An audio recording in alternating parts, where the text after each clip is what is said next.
Hello دوستو، السلام علیکم۔ آج ہم ایک بار پھر آپ کو اپنے یوٹیوب چینل برق رفتار میں خوش آمدید کہتے ہیں۔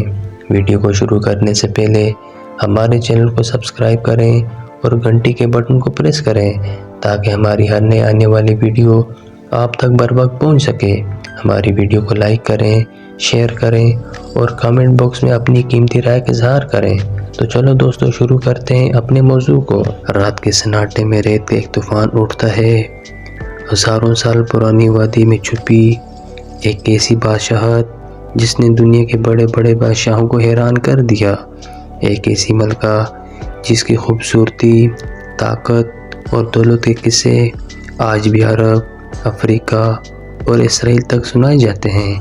یہ ہے ملکہ سبا کی گمشدہ سلطنت، جس کی تلاش میں آج تک دنیا بھر کے ماہرین سرگرداں ہیں۔ دنیا کی قدیم ترین تاریخ میں ملکہ سبا ایک پر اسرار کردار ہے۔ تاریخ کے مطابق وہ ایک غیر معمولی ذہین، طاقتور اور نہایت حسین حکمراں تھی۔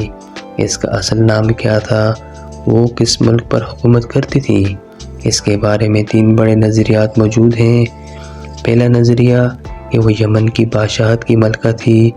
کچھ لوگ اسے ایتھوپیا سے جوڑتے ہیں، جبکہ کچھ مورخین کے مطابق وہ عرب اور افریقہ دونوں علاقوں پر حکومت کرتی تھی۔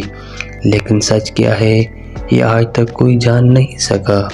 قدیم روایت میں بتایا جاتا ہے کہ ملکہ سبا نے سلیمان علیہ السلام کی حکمت، قوت اور علم کے بارے میں سنا، اور پھر وہ ایک بہت بڑے قافلے کے ساتھ ان سے ملنے نکلی۔ ہاتھی، اونٹ، سونا، چاندی، نایاب خوشبوئیں اور قیمتی تحفوں سے لدا ہوا قافلہ۔ اس ملاقات کے بارے میں 3 حیران کن باتیں مشہور ہیں۔ اس نے سلیمان علیہ السلام کو مشکل سوالات پوچھے جن کا جواب سب نے دیا۔ وہ ان کی حکمت سے اتنی متاثر ہوئی کہ اس نے اپنے ایمان کی تصدیق کی۔ ان دونوں کی دوستی، محبت اور سیاسی تعلقات کا سفر صدیوں تک تاریخ کا حصہ رہا۔ یہ وہ جگہ ہے جہاں تاریخ ایک دم سسپنس بن جاتی ہے۔ پہلا نظریہ کہ ملکہ سبا یمن میں تھی۔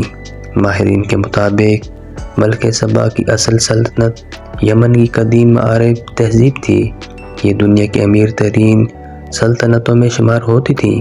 ان کے پاس بہترین زراعت، اعلیٰ انجینئرنگ، خوشبوؤں کی تجارت اور دنیا کی قدیم ترین ڈیم اور ٹیکنالوجی موجود تھی۔ لیکن ایک دن سب کچھ پانی میں بہہ گیا۔ ایک طوفانی سیلاب نے سبا کی پوری تہذیب مٹا دی۔ دوسرا نظریہ کہ ملکہ سبا ایتھوپیا میں سے تھی۔ افریقی روایت کے مطابق ملکہ سبا ایتھوپیا سے تھی اور اس نے اسرائیل سے واپس آ کر ایک نئے شاہی خاندان کی بنیاد رکھی۔ ایتھوپیا کے بادشاہ آج بھی خود کو سلیمان کی نسل کہتے ہیں۔ کون سا نظریہ سچ ہے، آج تک کوئی فیصلہ نہیں کر سکا۔ تاریخی کتابوں میں ایک خفیہ خزانے کا ذکر بار بار ملتا ہے۔ کہا جاتا ہے کہ ملکہ سبا کے پاس سونے کے پہاڑ، ہیرے، نایاب جواہرات موجود تھے اور دنیا کی سب سے قیمتی خوشبوئیں موجود تھیں۔ کچھ مانتے ہیں کہ خزانہ یمن کے ریگستان میں چھپا ہے، کچھ کہتے ہیں کہ وہ ایتھوپیا کے پہاڑوں میں دفن ہے، لیکن آج تک کوئی اسے تلاش نہیں کر سکا۔ ملکہ سبا کی بادشاہت کا راز ابھی تک کھل کیوں نہیں سکا؟ ماہرین کہتے ہیں کہ اس کی 3 بڑی وجوہات ہیں۔ نمبر 1، اس دور کی تحریریں مٹ گئی، سیلابوں نے شہر کو دفن کر دیا۔ نمبر 3، قدیم بادشاہت کو جان بوجھ کر گم کر دیا گیا۔ سبا کی تہذیب، اس کی ملکہ، اس کے محل سب ریت کے نیچے دفن ہو گئے، یا شاید دنیا نے اسے چھپا رکھا ہے۔ جدید تحقیق میں سائنسدان اور آرکیالوجی ماہرین آج بھی اس کی تلاش میں مصروف ہیں۔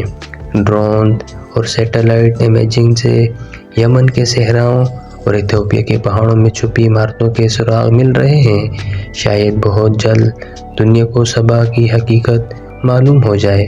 ملکہ سبا ایک ایسا نام جس کی خوبصورتی، طاقت، دولت نے صدیوں سے انسانوں کو حیران کر رکھا ہے۔ اس کی سلطنت کہاں تھی؟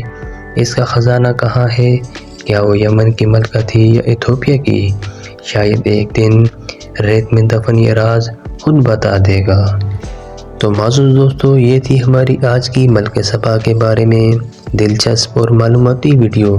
آپ کو کیسی لگی کامنٹ باکس میں اپنی رائے کا اظہار کریں اور ہمارے چینل کو سبسکرائب کریں تاکہ ہماری نئی آنے والی ویڈیو آپ تک بر وقت پہنچ سکے۔ تو ملتے ہیں ایک اور نئی ویڈیو کے ساتھ۔ اللہ حافظ۔